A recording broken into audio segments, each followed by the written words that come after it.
Welcome back, adventurers. Today we're diving deep into the latest Unearthed Arcana updates for the Artificer class, and trust me, you don't want to miss it.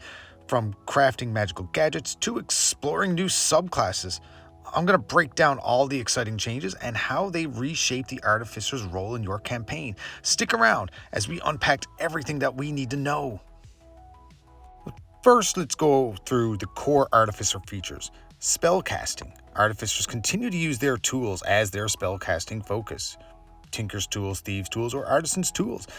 This is still a fantastic thematic element that sets the Artificer apart from other casting classes. The idea of using tools, not just for crafting but also for spellcasting, reinforces the class's flavor as a magical engineer. It's a creative and immersive mechanic that encourages players to incorporate their tools into roleplay and problem solving. I particularly enjoy how this feature makes the Artificer feels like a hands-on character blending magic and mechanics fairly seamlessly. We have Tinker's Magic, formerly Magical Tinkering. This update is a fun and practical addition to the Artificer's kit. The ability to craft mundane items like ropes, nets, or ball bearings is incredibly useful, and it adds a lot of flavor to the Artificer as a builder character. The items lasting until the next long rest keeps it balanced, preventing the mechanic from being overpowered, while still providing great utility. It's a great way for Artificers to contribute outside of combat and offer creative solutions to challenges. It also aligns with the theme of crafting rather than just casting spells, allowing for more hands-on gameplay. I especially like that it opens up space for creative roleplay and puzzle solving in various scenarios. And of course, at their second level, Replicate Magic Item. The ability to replicate magic items is one of the Artificer's most unique and exciting features. The revised list of items, like the Bag of Holding and Wand of Magic Detection, makes this feature feel more practical and integrated into an adventuring party. At higher levels, the ability to craft powerful items, such as the Armor of Resistance, gives the Artificer a dynamic role in party support and resource management. The immediate attunement upon creation also adds a layer of strategy, as Artificers can quickly create necessary items without waiting for long periods. However, I do think the mechanics should be carefully balanced in campaigns where magical items are meant to be rare, as this ability could make it easier to float a campaign with powerful items. Overall, though, it is a great feature for players who enjoy crafting, customizing, and having a direct impact on their party's gear. And of course, the main reason anyone's really here is the Cartographer subclass. The Cartographer is a fascinating new Artificer subclass. It does bring navigation, reconnaissance, and teleportation to the forefront. This subclass feels distinct and provides a variety of useful abilities, all of which revolve around movement, positioning, and strategic advantages for both the Cartographer and their allies. At level 3, you get your tool proficiencies. You gain proficiency in Calligrapher supplies and Cartographer's tools. If you already have one of these proficiencies, you gain proficiency with one other type of artisan's tools of your choice. Additionally, when you scribe a spell scroll using the crafting rules in the player's handbook, the time required to craft it is halved. This is a great thematic choice. Gaining proficiency in Cartographer's tools aligns perfectly with the class's theme of exploration and navigation. Cartographer Supplies is an interesting addition, providing even more potential role-playing opportunities when paired with the Cartographer's ability to create magical maps.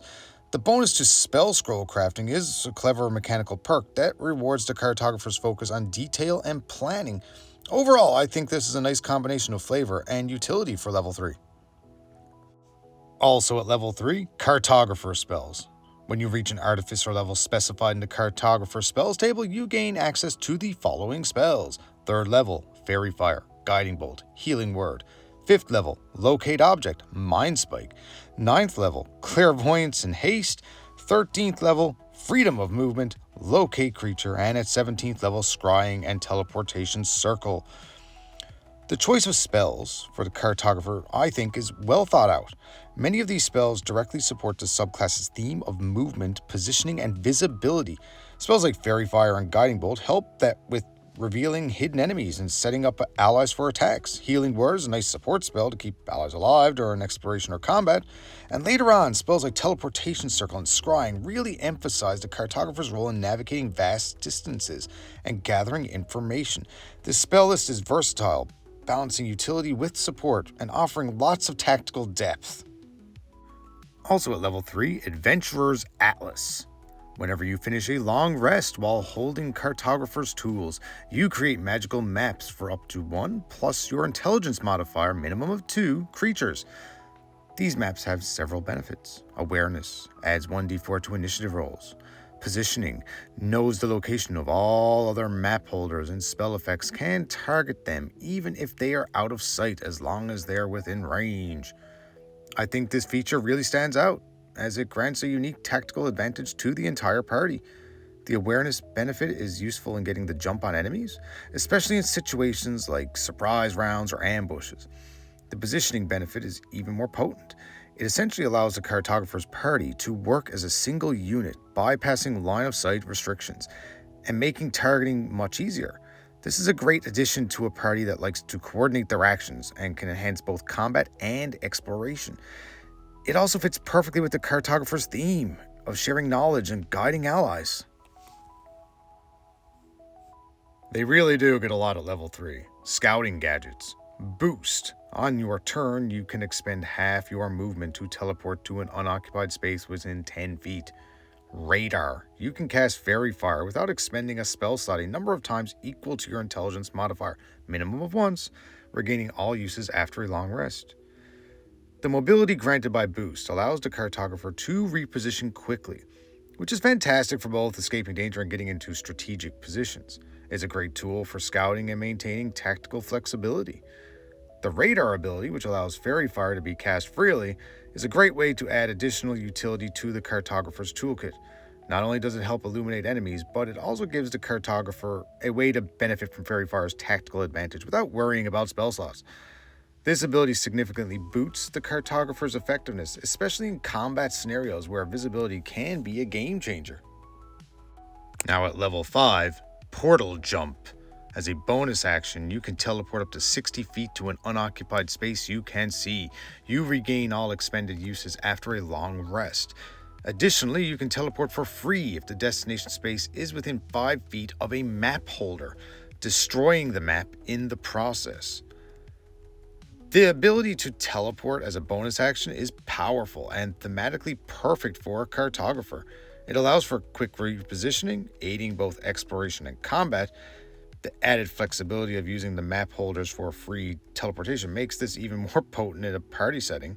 The trade-off of destroying the map adds a nice touch of balance, making the Cartographer think strategically about when and where to use their teleportation abilities. This feature can drastically alter the flow of combat and exploration, allowing the Cartographer to act as a scout, support, and mobile strategist all in one. At level 9, Ingenious Movement. When you use your Flash of Genius, you or a willing creature within 30 feet of you can teleport up to 30 feet as part of the same reaction. This feature is great because it ties into the Artificer's core ability, Flash of Genius, enhancing it with more mobility. This synergy with Flash of Genius gives the Cartographer additional opportunities for battlefield control. It's a strategic move that can be used to escape danger or reposition allies in the middle of a fight. The added flexibility in using a reaction for movement makes this ability feel like a natural extension of the Cartographer's role. And finally, at level 15, Superior Atlas, Safe Haven. When a map holder is reduced to 0 hit points but is not killed outright, they can destroy their map to teleport to a space within 5 feet of another map holder and become stable. Unearthing Path. You can cast Find the Path without expending a spell slot or components once per long rest. Unshakable Mind. While at least one map exists, you cannot lose concentration from damage. The improvements to the Adventurer's Atlas elevate the Cartographer's role from a mere navigator to a true lifeline for their team. Safe Haven makes the Cartographer a crucial part of keeping the party alive, offering a safeguard for allies in critical condition. Unearthing Path is another excellent addition. Casting Find the Path freely is an invaluable resource for exploration or pinpointing a goal, especially in campaign settings where journeying to distant locations is key. And lastly, Unshakable Mind is an impressive feature that keeps the Cartographer focused during battle, ensuring that they can maintain crucial concentration spells. Regardless of external damage, These features make the Cartographer a truly versatile and dependable member of any adventuring party. Overall, the Cartographer subclass, I think, is incredibly thematic, blending exploration, strategic positioning, and mobility in a way that offers mechanical depth and exciting roleplay potential. Whether navigating dangerous terrain, positioning allies for optimal attack, or escaping danger with teleportation, the Cartographer is an artificer who can guide their party through any turmoil. The features are practical, versatile, and beautifully tied to the theme of mapping, exploration, and guiding others. And even after all that, we have a new spell, the Homunculous Servant. I think it's a fantastic addition to the Artificer's spell list, especially for those who want mechanical companion. There are a few key points to discuss. There is flavor and roleplay potential. The spell allows you to summon Homunculus, a tiny mechanical construct that can look however you want. It could be a flying bird or something more inventive. This gives the Artificer a lot of role-playing and creative potential. Since Artificers are creators by nature, the idea of having a unique, personalized mechanical creature ties perfectly into their theme. It can be a fun way to express the Artificer's personality, from a mechanical creature that's almost like a quirky pet to something more utilitarian for combat or utility. From a mechanical standpoint, the Homunculus Servant is an incredibly versatile spell. It has a decent amount of health based on the spell level, and its AC 13 makes it pretty resilient for such a small creature. It's especially useful for artificers who typically have low-level companions but can get a lot of mileage out of a homunculus. With a speed of 20 feet and a fly speed of 30 feet, the homunculus is quite mobile. It can easily keep up with the artificer and move around the battlefield without much trouble. Having immunity to poison, exhaustion, and poison conditions make it a great tool in areas where those debuffs are common. It's a bit of an upgrade over many summoned creatures that have vulnerabilities or more frail traits. The ability for the homunculus to add the spell level of any ability check or saving throw is an interesting feature, though it doesn't seem to be used in many cases beyond combat. This might be more of a flavor utility benefit, but when paired with a high-level artificer spell, which could be up to level 5 depending on their progression, this ability makes the homunculus a surprisingly useful helper for more complex magical tasks. The Force Strike attack is solid. It gives the homunculus a ranged and melee attack, which scales well with the spell's level. While the damage isn't overwhelming, 1d6 plus spell level, it can definitely serve as a useful tool for artificers to deal with smaller enemies or provide a bit of utility in combat. And finally, we have items. New ways for artificers to interact with the world, whether it's through precision, craftsmanship, or tactical advantages. First up, we have the Boots of the Winding Path. These uncommon boots are a game changer for mobility. As a bonus action, you can teleport up to 15 feet to an unoccupied space you can see. And the best part? You have to have been in that space during the current turn. They're perfect for an artificer who needs to move around the battlefield or get out of sticky situations fast. Next, we have the Helm of Awareness, a must-have for any artificer who values speed and precision. This uncommon helmet grants advantage on initiative rolls, ensuring you and your team get a jump on the action. If you're planning to lead your party in a rush, this item is perfect for staying one step ahead. And the Manifold Tool. It's a common item. It's an absolute necessity for every artificer. It's a versatile tool, can transform into any artisan's tool you need with just a touch. And you'll be proficient with whatever form it takes. Whether you're crafting, if you're repairing, or tinkering, the Manifold Tool will ensure that you're always prepared for the job. Then there's the Mind Sharpener Ring. It's an uncommon item that grants you the ability to keep your concentration on point. With 4 charges, you can use your reaction to succeed on a con saving throw to maintain concentration. Even if you fail the original roll, you regain 1d4 charges each dawn, meaning this is the ring and truly helps you stay locked in, especially during longer battles. The Radiant Weapon is an item that combines offense with utility. This rare weapon, usable by spellcasters, grants a +1 bonus to attack and damage rolls. Plus, as a bonus action, you can cause it to emit bright light in a 30-foot radius and dim light for another 30 feet. It's ideal for combat in dark places. And if that wasn't enough, this weapon has 4 charges that can be used to blind attackers with a DC 15 con save. It's a great tool to anyone who wants to light up their enemies and themselves in the heat of battle.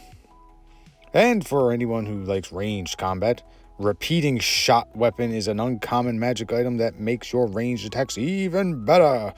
This weapon gives you a +1 bonus to attack and damage rolls, and completely ignores the loading property, which is awesome. Meaning no more slow reloads, plus it magically creates its own ammunition, so you'll never run out of arrows or bolts. Just shoot and go! Thanks for joining me as we explore the latest updates to the Artificer class for D&D, as detailed in the Unearthed Arcana 2025 for Eberron, the Artificer class. We've examined the new features and revisions, including the enhanced Soul of Artifice, the expanded Tinker's Magic, and the introduction of the Cartographer subclass. Additionally, I would like to discuss the integration of dragon marks as feats, allowing characters to join the dragon marked houses of Eberron in another video. I feel like they deserve a video unto itself, including the actual houses themselves. So stay tuned for that detailed analysis. And if you found this video informative at all, and please consider liking, sharing, subscribing for more content on D&D and updates and insights. Your support helps me continue creating content and will I hope to enhance your gaming experience and my own. Until next time, this is James from the Dungeon Puffin. Later.